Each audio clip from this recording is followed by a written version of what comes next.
Hi, Kay! Hi, Kay! Ano masabi mo kay Melissa? Sa wedding ni Mels? Ganda-ganda niya, yun lang. Totoo ba yan?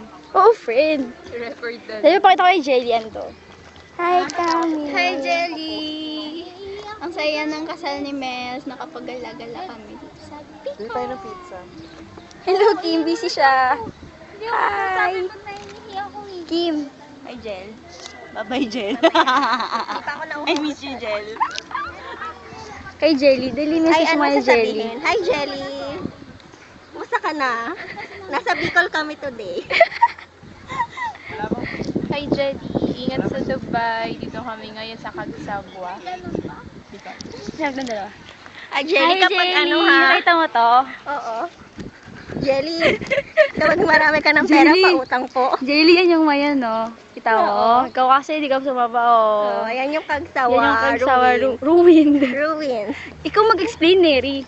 Dali. Mary, oh yan, may tourist guide tayo. Ay, What can you say to the Mayon Volcano, Mary? Ito nga pala yung Mayon Volcano. Kaya lang, natatakpan ng ulap.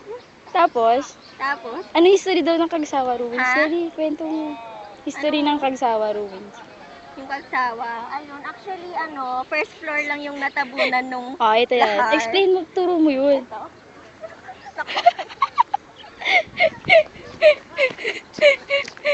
Tapos, oh, ito daw siya.